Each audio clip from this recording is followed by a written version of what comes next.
Hi, hello everybody. Welcome back to the channel. Apologies first for starting late, well over 30 minutes late. I'm so sorry.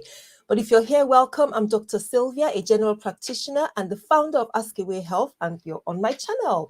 Here we're all about healthy living, providing you information to help you make the right decisions, help you improve your lives, and just be the best of yourself. So welcome. Today, I'm answering a question from one of my viewers, one of you.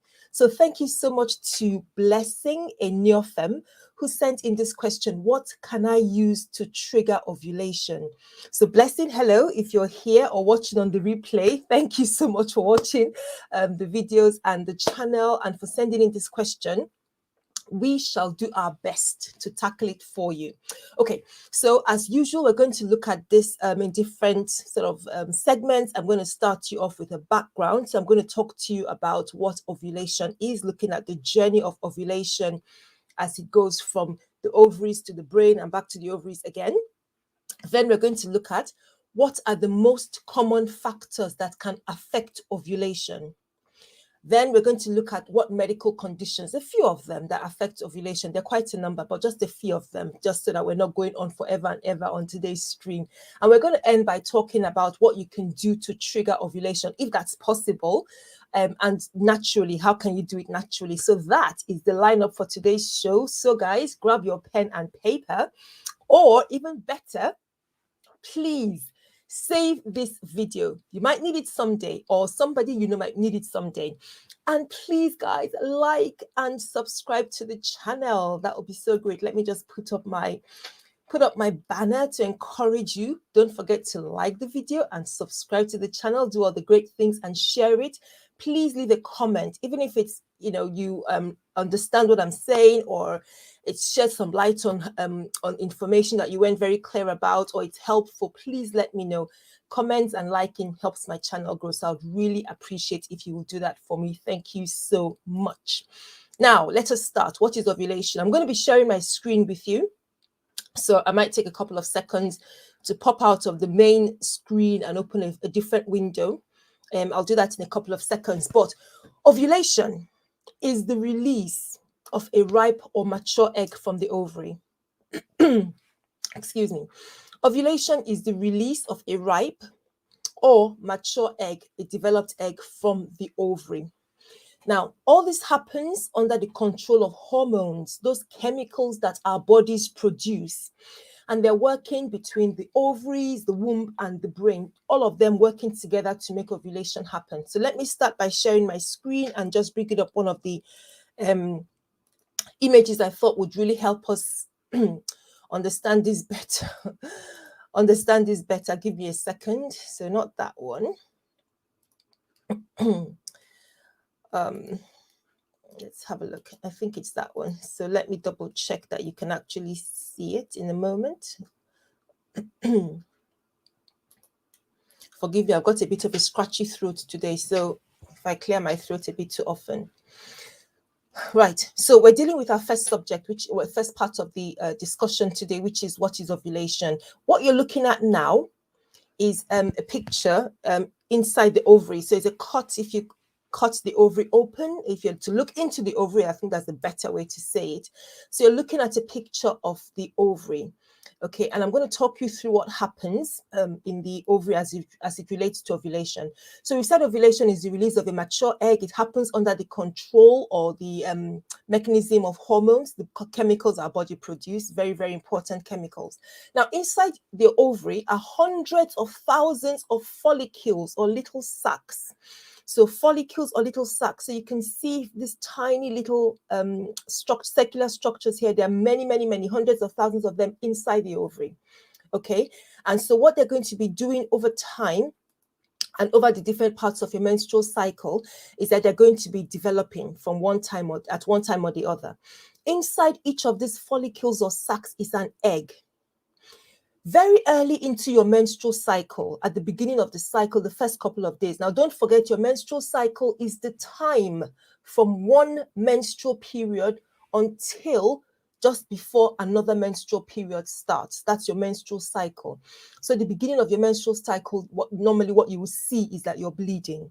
But at that time, while you're bleeding, your body has already started doing things to get ready for the next, cycle. So at that point, while you're bleeding, very early into the menstrual cycle, let's take a 28-day cycle, for example, a few of these follicles start to grow. So that's what you can see here. We're going from here to the next stage. So this is a growing follicle, and it's growing in stages. You can see how it's getting bigger and how it's growing in stages. And there's this little egg within the follicle that's also developing at the same time. So this is what is going on with ovulation.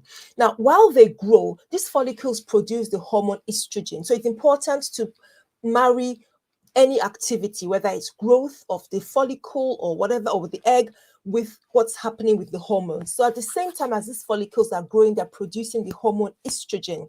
Estrogen goes into the bloodstream from the ovary. And one of the things it does at that stage is it starts to stimulate the womb to prepare itself. It sort of gives an announcement to the womb to say, we're growing a follicle, we're growing an egg, so get ready. You may be carrying a pregnancy soon. So basically, the womb gets that instruction and begins to prepare itself. Okay. So by day 7, remember, we're using the 28-day cycle simply just as a standard to demonstrate and explain. Okay. By day 7, we had a few follicles that were growing, but then most of them stop growing, leaving one that emerges as the dominant follicle. So all those other ones that were sort of on the journey with them, with that dominant follicle, they stop, they sort of disintegrate, and one is left. That dominant follicle continues to grow at the same time, nourishing the egg that it's carrying, because that's the egg that's going to end up being released when ovulation is going to happen. So you can see this is the dominant follicle. This blue and red sort of tree-like branches are the blood supply into the ovary, because you know that everything going on in our bodies requires nutrients, requires nourishment, and it is through the blood that all these things are being passed back and forth. So the blue represents the vein, the red represents the artery. Okay, but here you have the dominant follicle that's growing, and it's the other smaller follicles with which it started its journey have sort of regressed. Okay, now another 5 days go by. We're now at day 12 of your cycle. Okay, your period has stopped at that point, because your period usually for a 28-day cycle, we estimate about 3 to 4 or 5 days of bleeding. So we're on day 12 now. This dominant follicle produces a big surge of estrogen, more estrogen. This estrogen this time gets to the brain and stimulates the part of the brain known as the hypothalamus and the pituitary gland. So these are important parts of your body, and this is how your brain and your reproductive organs are working hand in hand to carry out this beautiful function of our bodies. So it's not just that the ovaries and the womb and the tubes, your brain is also involved. Now, the activation of the centers in the hypothalamus and the pituitary gland leads to another hormone. This one is called luteinizing hormone, and you may have heard of it as well as LH. So that hormone is produced, it enters the bloodstream. And 2 days later, by day 14 of your menstrual cycle, roughly the middle of your menstrual cycle, LH stimulates the dominant follicle. So remember, we went from the ovary, it made enough estrogen, sent it up to the brain produced LH, and LH sends the message back to the ovary. And now the message is that the follicle, the dominant follicle, is now ripe, quite swollen and ready to release an egg. So I'm going to show, I've got a couple of nice videos I'm going to share with you. Let me see if I can just get the next one up. Just bear with me for a second. Let me see. So I'm going to stop sharing this one. I think I have this one stored here. And yes, I'm just going to show you what happens. Okay, so here we are looking at a structure. This is the fallopian tube and the ovary. I'm sorry I can't sort of zoom sort of out of it to make it smaller so you can see the full structure, but you can see the tube, the fallopian tube, the sort of flower-like structure at the tips of the fallopian tube. So they're in position about to receive or catch an egg as it comes out from the ovary. So what's happening at this point is the fallopian tube is preparing to receive the egg. Now, when that follicle, remember, it's been stimulated, it's grown bigger, it's swollen. When it bursts open, it spills out the egg, and the egg is captured by the fallopian tube and gently moved into the rest of the womb. This is ovulation. This is ovulation. That's what ovulation is. So when we say the release of a mature egg, that's the story, that's the journey of how ovulation happens. And the egg is now going to journey down into the womb. Let me pull up another great image, if I can just bring it up for you. So let's take this one away, and now let me show you this one. Okay, so the egg has come out of the ovary, it's come out of its follicle, it's come out of the ovary, carried by the fallopian tube, and it's eased into the rest of the womb. That's ovulation. That egg, as it goes into the body of the womb, will remain alive between 12 to 24 hours. And what happens to the egg is either of a couple of things. Okay, if you've had sexual intercourse, it could be fertilized by sperm. If not, the egg is removed with some of the womb lining, and that's what you can see happening here, that the egg pops out of the ovary, travels down the fallopian tube, runs its way down into the womb, could be fertilized. If it's not, then it is released as waste, if you like, with that part of the womb that had been prepared earlier. And this is the whole process. This journey, this whole thing repeats month after month, and this is what ovulation is. That's what happens in ovulation. Okay, so I wanted us to start with that kind of background, and now we can ease ourselves into the next bit. And let me see our next issue we're going to be talking about. Let me just pop into the stream. So we've talked about ovulation. We're going to look at what are the most common factors that affect ovulation. Okay, so if you're joining on the stream, please say hi. Just say hello, leave a question. I'm happy to take questions. I love to do a lot of explanations. I'm always talking, but I do pop in and check on the comments from time to time. So please say hello, leave a question, and let me know what you think. If you've got any experiences or thoughts you wanted to share on the topic, please feel free to do so. So we're now going to look at common factors that affect ovulation. And because I want you to keep in mind what we've been seeing or what's been happening along the ovulation journey, I'm just going to put up another image that I think will be useful or interesting. So let me share this one. Okay, so if you can see this one, this tells you how ovulation is happening in tandem with the menstrual cycle. So remember, we said that the follicle is developing at the beginning of your cycle, which is menstruation. Down here you can see there's a lot of blood that indicates that the womb is in menstruation phase and estrogen level is going up. Okay, and the follicle is growing. It's growing up to this point. You can also see the hormone. I hope you can see. Let me just double check that my screen is showing on the, that's fine. So what you can see from that image is that as the follicle is growing, remember we said when it gets to a particular stage, it sends off so much estrogen that gets to the brain, that leads to the release of LH. So LH is here in yellow, that shoots up, and then the ovulation happens, the egg is released. So this is in keeping, or this is what happens around that same time, how the egg matures and what's going on at during your cycle. So I just thought that was really interesting and useful for us to pick up on. So what are the common factors that affect ovulation? We're going to talk about that. There are different things, but I really wanted to narrow in on just a couple of them in this stream. And the first one is age. Now, age is something that you can't particularly do anything about, really, but knowing as much about the events can help you prepare and plan your future as much as is possible. And life happens, but at least you can prepare as much as you can. So when we're born, us ladies, we have hundreds of thousands of those follicles or sacs, which I showed you in the ovary. Okay, so they're all there containing potential eggs that at some point in our lifetime can grow into a baby, depending on the circumstance. Okay, now as you enter puberty, you're still carrying your hundreds of thousands of eggs, and that's when the process of menstruation, ovulation, all that begins to happen. So along that journey, you're losing some eggs. Remember that we've said when you ovulate and the egg is released, it's alive for 12 to 24 hours. If no sex happens, if no fertilization happens, that egg's gone. other follicles that develop and then don't become the dominant follicle, they disintegrate. We don't have a situation where new follicles are being formed. We are born with the number of follicles that we will continue with throughout our lifetime, and there is a steady natural reduction in terms of the amount of eggs and the quality of eggs going forward. So please remember that as we grow older, the egg quality will change. And I want you to understand it and not just think of it, oh, you know, menopause and all that. It's a progression. It's a natural progression as we age. It's simply a function of nature. And it's important to remember that egg quality tends to be highest around your 20s. By 30s, by the time you get into your 30s, the quality of eggs will start to decline, and that can affect the chances of pregnancy. So really important to keep that in mind. I'm just going to have a quick look on the chat and see if there's anything interesting going on there for you guys. If anyone wants to drop a comment, has got a question, so just bear with me while I have a look at that. If you're on, please don't be shy. Hi, Philomena, nice to have you. Thank you so much for popping in.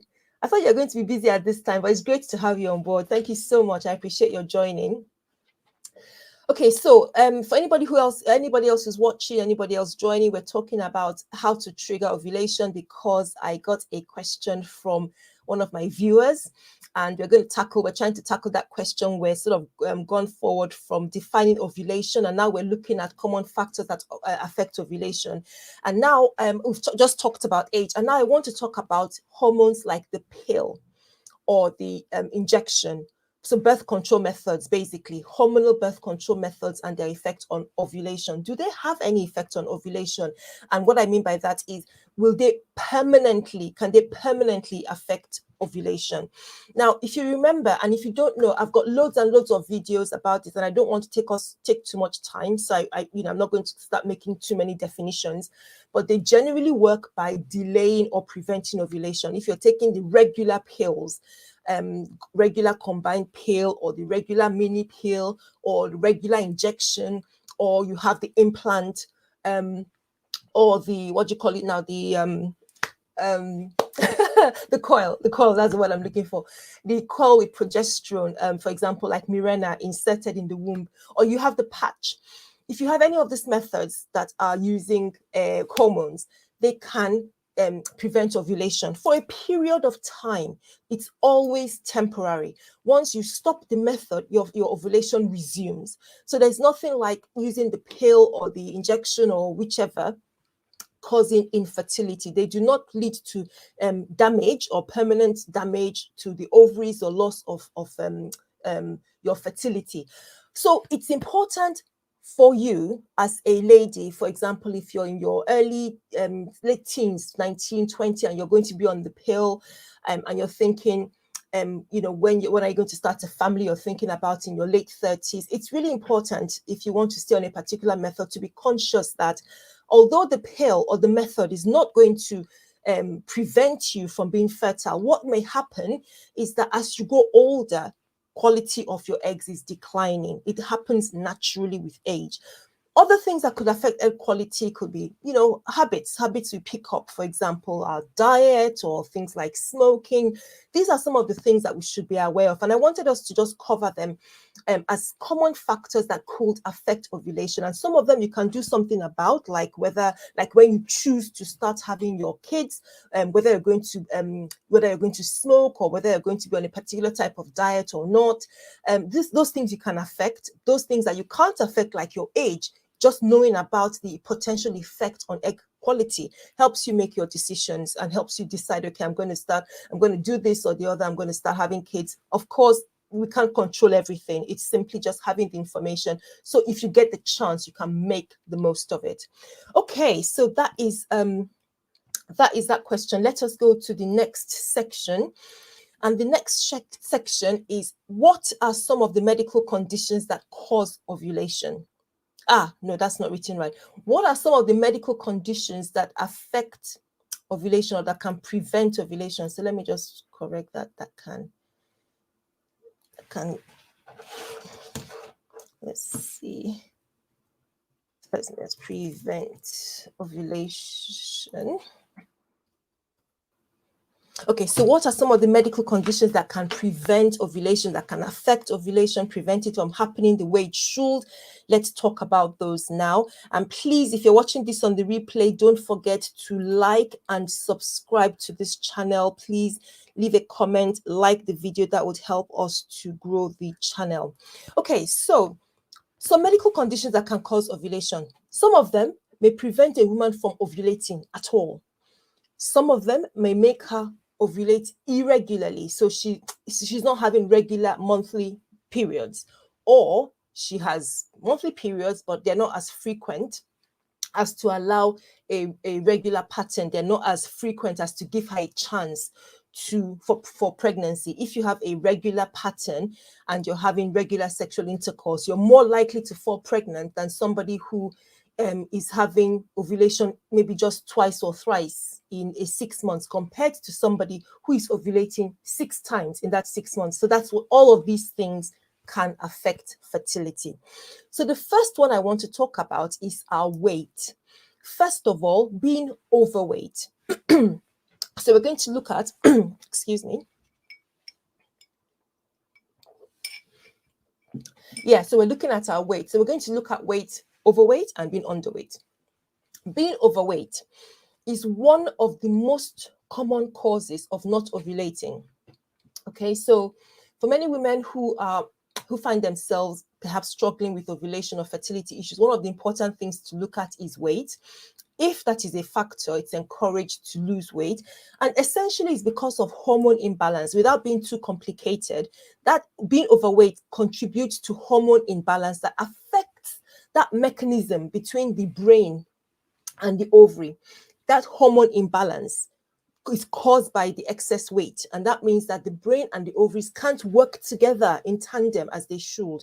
That will prevent ovulation from happening. Okay. Similarly, being underweight can do the same. Being underweight is just as implicated, probably less common, but it can also cause problems because lack of fat can affect hormone production. Fat is necessary. I know we talk about excess fat and all that. That is true, excess, yes, but not having enough is also a problem, because fat is also an essential factor for many of our body's processes, one of them being the development of hormones. So if you have lack of fat, that causes hormone imbalance, that can also lead to ovulation, that can also affect ovulation. The next thing, which is a little bit related to weight, but not exactly, is excessive exercise. Yes, excessive exercise. Even if your weight is normal, taking too much exercise can reduce the energy that is available for your body to ovulate. That sounds really strange. Normal body weight. The problem is with excess exercise, your body is burning all these calories.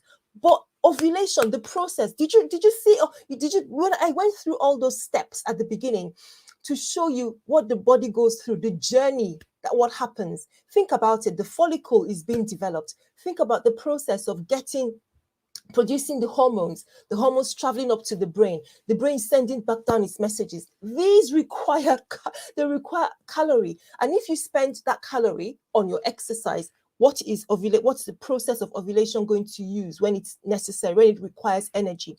So in everything, moderation is key, particularly people who go for long distance running, dancing, particularly ballet dancing, aerobic classes.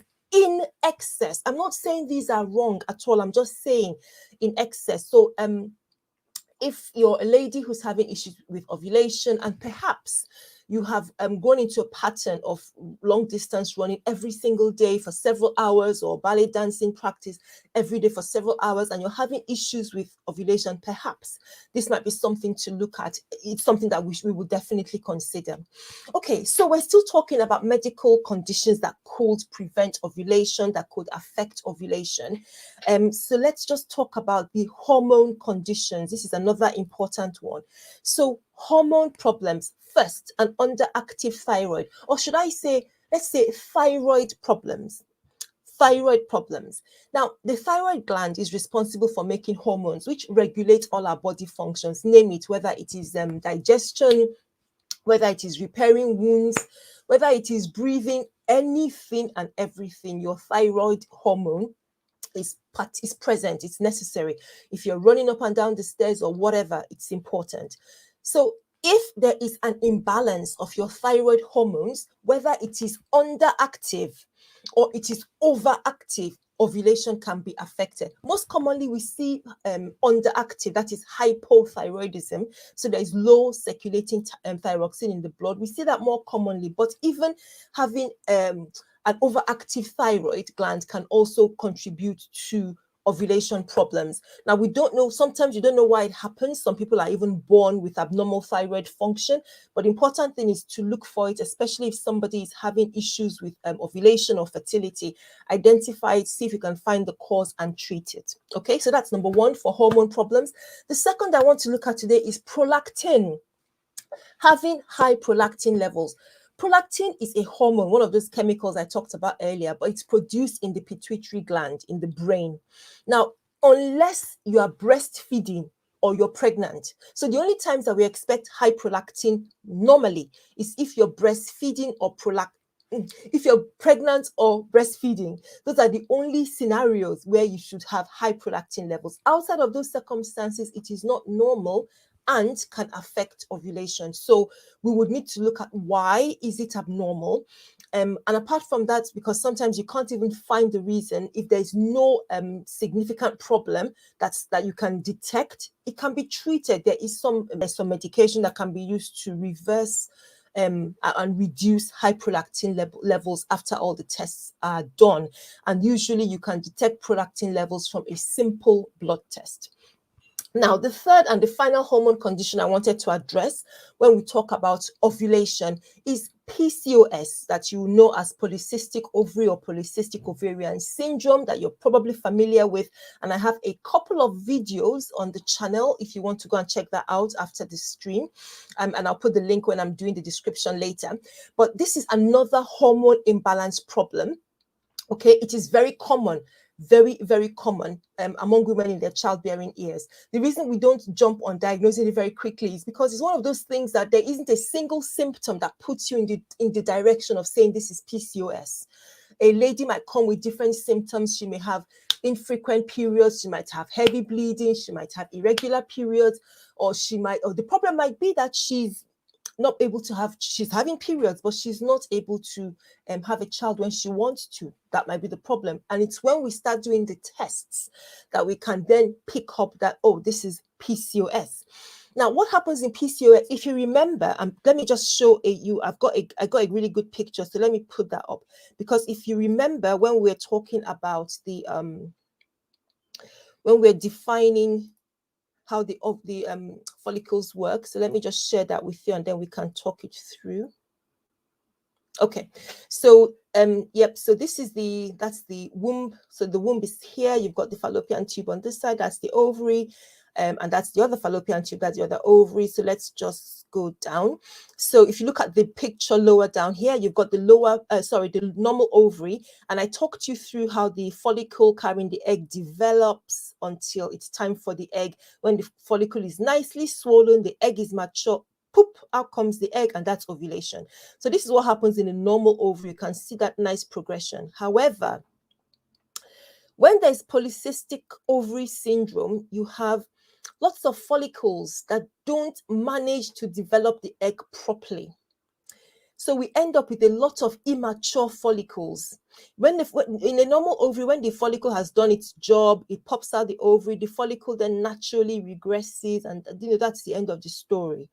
But when you have polycystic ovary, what you have is a follicle there, it's trying to do something, but somehow the development stops. We don't know why. The development stops. So you now have a follicle that is stuck in limbo, if you like, in its development cycle. And not just one, lots of follicles that this happens to. They don't mature the eggs, so the eggs can't be released. So ovulation doesn't happen. And then at the end, you end up with lots and lots and lots of these cystic sacs or these cysts. That's what polycystic ovary, that's what the ovary looks like. It just contains a lot of these follicles, that immature follicles. They've just not managed to get the job done. They've just not managed to release the egg at the right time. So that's what happens in polycystic ovarian syndrome. And one of the things is that one of the symptoms that a woman may have, as I said, she may have irregular periods. So she may not bleed often. If you take a 6-month or 12-month period, perhaps she may just have 2 or 3 bleeds in that period of time. Or she may bleed and then bleed the next month and then no bleeding again for another couple of months. It's irregular. Or she may bleed and then it's very heavy. Lots of different things going on because the hormones are imbalanced. And they also have, people with PCOS may also have excess male hormones, testosterone levels. And so they may also have symptoms like excessive facial hair sometimes, or hair on the chest sometimes. And the thing about PCOS is it's what we call it's a spectrum of different conditions. So some women can have PCOS to a certain degree, where they can have children. They don't even need any treatment, but they have, if you do their scans and take a look at the ovary, you might find that there's some cysts in their ovary, but they have to some degree a mild version, or a mild what's the word now? They have a milder form of the condition. And then to the other side, where some women have, when you look at the scan, there are lots of different cysts, and they may have very high levels of testosterone, and they can't have children. They've been trying, they've not been able to have children. So a woman can have the same diagnosis, but to different levels on the spectrum of that particular condition. And to make a diagnosis of PCOS, you would need to have a number of tests. It's not something that you can make a diagnosis just by listening to somebody's history or somebody's story. You have to do the tests. They can include blood tests to look at the level of estrogen, testosterone, and then things like a scan to look at what the ovary looks like, what kind of cysts are located on the ovary. So this is what I wanted us to look at. This is one of the things I wanted us to really go into. I have videos on polycystic ovarian syndrome. If this is something that you really want to learn more about, please go and have a look at that on the channel. Now, we're going to the very next section. We've talked about the medical conditions that can prevent ovulation or affect ovulation and prevent it from happening the way it should. Now, let's talk about what you can do to trigger ovulation. So this is the question. This is what it is. But I always recommend that before you start drinking one medicine or the other, it's important to identify the cause of a problem. Why is it happening? What's caused it? Because generally, if you can prevent the cause, then you've solved the problem. You may not necessarily have to so you're not just treating the symptom. It's important to identify the cause. Now, if ovulation is not happening, perhaps there are a few things that can be done naturally to help. But first, how can you tell if you're not ovulating? Well, having regular periods, is one indication that you're ovulating. Just one. And some women can have irregular periods and they're still ovulating. So that's not the only way to look at it. Some other women can tell if their body temperature changes around the time of ovulation, the middle of the month. The body temperature does go up a little bit, but less than a degree, or about 0.5 to 1 degree. Some women, we don't feel it at all, but with a thermometer, if you're tracking it, you might be able to pick it up and identify that this is the time you're ovulating, and then that's the time to have sex, because you're sure that your egg is about to be released, and having intercourse at that point means that you're likely to have fertilization. Another way that you can tell that you're ovulating is that your cervical mucus will change. I have a couple of great videos on the cervix, a very important part of the womb. So please go and have a look at that video. But your cervical mucus changes and it becomes more like an egg white consistency. It becomes a bit more stretchy. And around ovulation. So that is another way that a woman who's keeping track of her ovulation can tell that, oh, my body is now getting ready. The egg is either being produced or is about to come out, and having intercourse at this point increases my chance of pregnancy. And there's another thing which is called ovulation pain, or mid-cycle pain. They call it, or it's called Mittelschmerz pain. And what that is having pain on one side of your pelvis or the lower abdomen. Not every woman experiences this. I've never experienced it, but some women do. And it's experiencing a sudden, sharp, or in some cases, it might be a bit dull cramp, like a period mid-cycle. So if you have a period kind of pain mid-cycle, just to one side, it's not severe. Okay, it's not enough for you to reach for paracetamol, but you're conscious of it, you're aware of it. And it may last anything for a few minutes to hours. That might happen because you're ovulating and the egg has just been released on that side. So these are some of the things or ways you can tell that you're ovulating. Now, How can we trigger ovulation? If there is somebody who is having problems with ovulation, I would really think it's important to sit down with a doctor. And, we've talked about egg quality, we've talked about age, and this is something that once you become conscious of it, please speak to a doctor quickly so that we can work out what's going on and know what the best things to do are. And as you can see from the medical conditions I mentioned and some of the factors, some of these things you can actually tackle by yourself. For example, if it's a matter of being overweight, then the answer is weight loss. No doctor is going to do that for you. You can lose weight, and even studies indicate that if you lose 5%, just 5% weight loss may be able to repair the imbalance, and some women can become pregnant without using fertility medication. Now, obviously, that's not in every single woman who's overweight. It all varies. But the important thing is that weight loss can help to restore the hormone balance if that is the reason for ovulation problems. And the other thing, of course, is weight gain for somebody on the other side who is underweight, because you're trying to increase body fat and then balance the hormones to a healthy range. So when we're talking about underweight, your BMI is an important way just to guide you in terms of your weight. It doesn't specify the amount of fat. Please excuse the noise from the cars going past. It's warm in the room, so I've kept the window open. But yes, I was talking about the BMI. It doesn't measure the fat, but at least it gives you a guide on whether you're under or overweight. So anybody with a BMI less than 18.5, that's looking at underweight. While overweight, we're talking about between 25, above 25, going to 25 to 29.9. Obesity is 30 and above. So just keep track of those numbers and be aware of where a healthy body range for you. Your height also affects it. So please keep an eye out for that. What about excess exercise? I explained how excess exercise reduces the energy available for functions like ovulation. So with excess, if you're somebody who you find that actually your exercise might be affecting ovulation, what you want to look at is increasing the amount of calorie that you're taking in. That's one way of doing it. Or reduce the amount of exercise. And that may be that you're reducing the amount of time that you spend exercising, or it may be that you're reducing the intensity of the exercise. So whichever one of these that you find yourself in will be the best way to go with it. Okay. Now, what about abnormal hormones? We've talked about high prolactin, we've talked about thyroxine, we've said things about testosterone and estrogen. Now, you can check all these things with blood tests. And sometimes these hormone imbalances can be affected by stress, even diet, okay?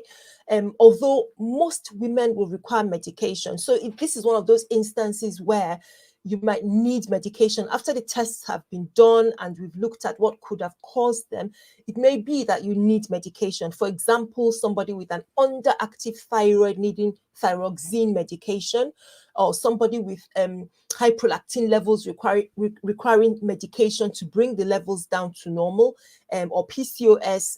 For example, somebody with PCOS has a condition known as insulin resistance, and that is one of the contributory factors. It affects ovulation. Studies have shown that treating that, and there's a medication called metformin that we give ladies. It's used for treating diabetes, but we found that treating women with PCOS who have insulin resistance can help to improve their fertility and improve their chances of pregnancy, in addition to diet, weight loss, if it's needed. So it's a mixture, a combination of different things. So I think it's really important, while we're talking about natural measures, it's important to also talk about the benefit you can gain from medication, from speaking to your medical practitioner and dealing with those things. Another way that we should be looking at for another method that we should be looking at for triggering ovulation is avoid stress. Avoid stress. You can see that the whole process of ovulation is not just a matter of your ovaries. It has something to do with what's going on in your brain as well. So what we need is calmness. Avoid going into stress, and a lot of that is from worry, anxiety. A lot of that could also be from external factors, work, family, different things. Just a stressful life. A lot of that could also affect a woman and her fertility. So some recommendations are meditation, if you're so inclined. paying attention to your self-care, thinking about protecting yourself from situations that can increase stress. Some people practice yoga, different things to help to reduce stress level can encourage hormone balance. What about diet? I know I've talked about exercise and I've said avoid excess exercise, but I would also say I encourage exercise and diet in moderation, because that helps your body, that gives you a healthy body overall, and that is only good for you and the baby that you're planning for. And in terms of diet, moderation, but high fiber diet, vegetables, fruits, seeds, and nuts. Avoid processed foods, white rice, white bread, or high fat diets, snacks, take away junk food. If you're trying, if you're at the point where you think I want to improve my fertility, I want to improve my ovulation, these are the things you need to list them and say you want to be strict, really strict about what's getting into your system, because you want to maximize as much of your health as possible. Also smoking, avoid smoking and avoid alcohol, because those will contain toxic elements which could in some way affect your ovulation.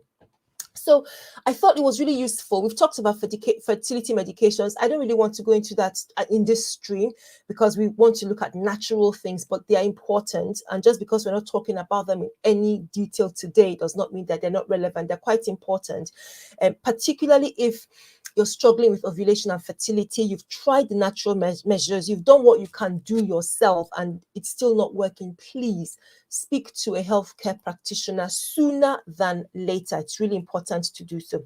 So this is what we're talking about when it comes to how we can trigger ovulation blessing. I hope we have covered your question and provided you some clarity and guidance about this. And thank you so much. If you're joining the stream, please don't forget to say hi.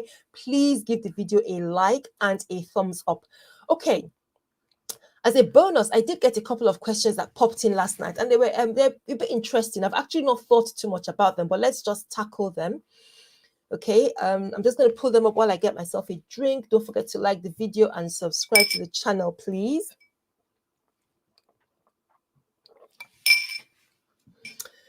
Okay, so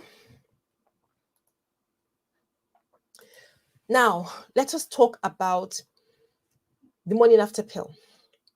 We're talking about the morning after pill. These questions popped into my channel this morning, and I've not really had a chance to look at them, but Sherry wants to know, what if you take a plan B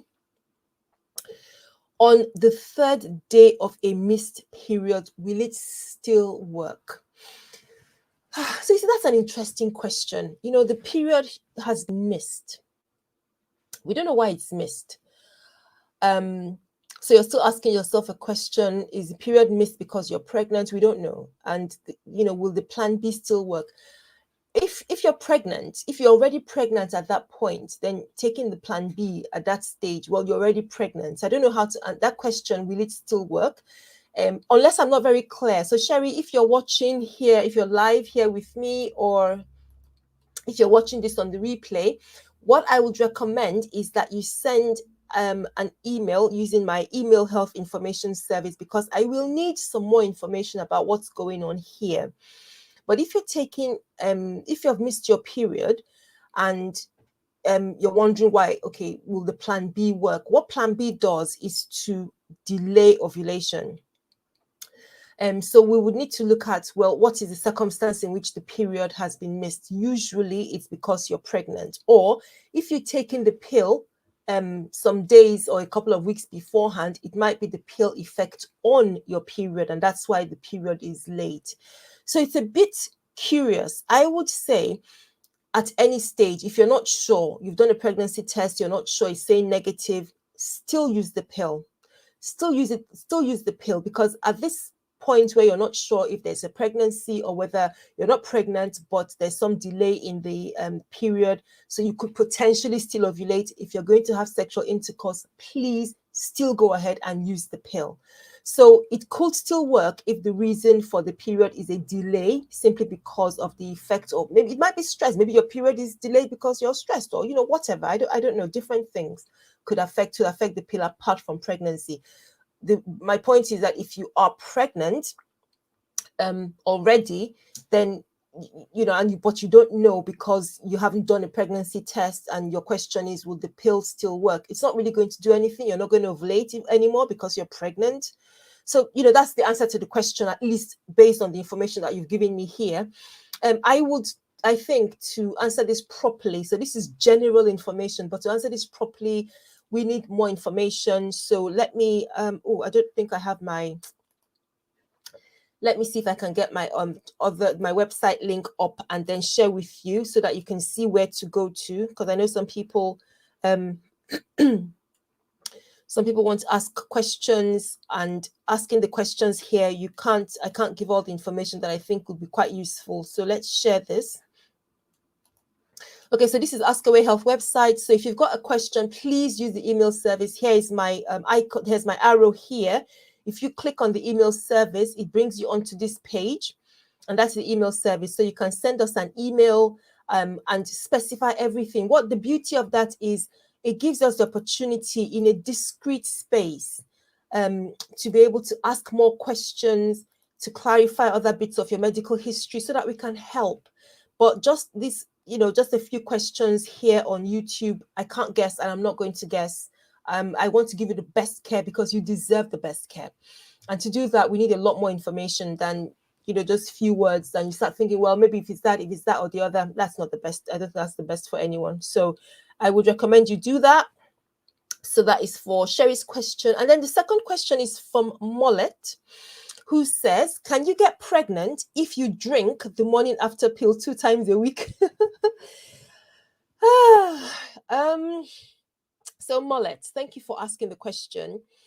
Can you get pregnant if you drink the morning after pill 2 times a week?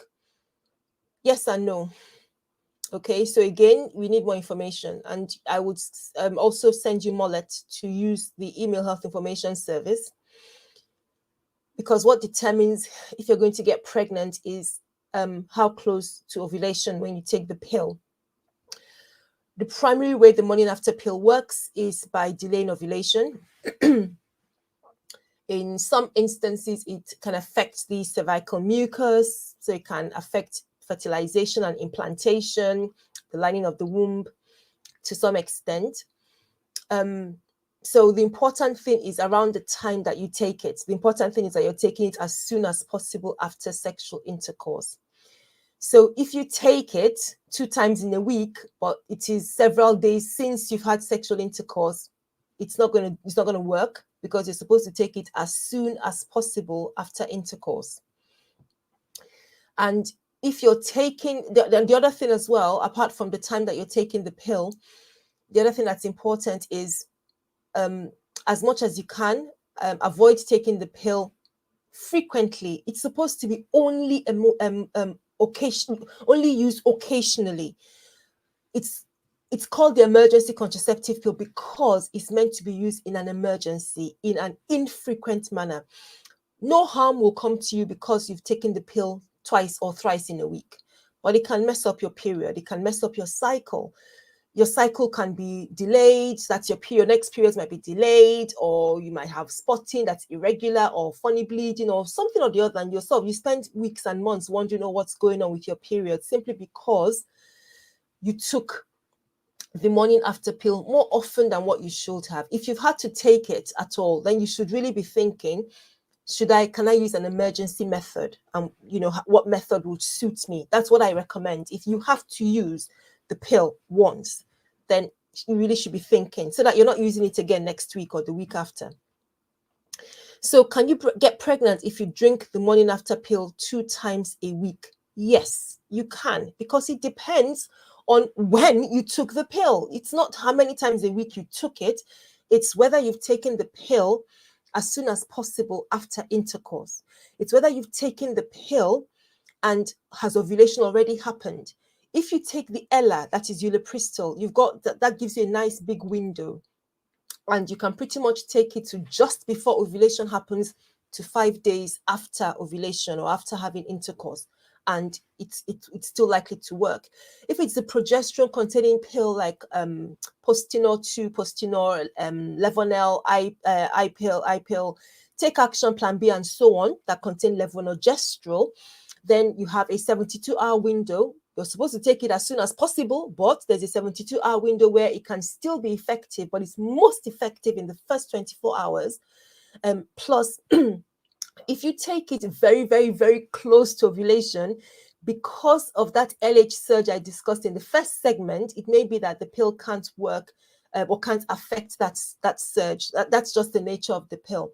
However, it could still work because it might be able to prevent implantation because it affects the womb lining, or it could make the mucus a bit thicker, so it prevents the sperm from swimming to meet the egg, can prevent fertilization.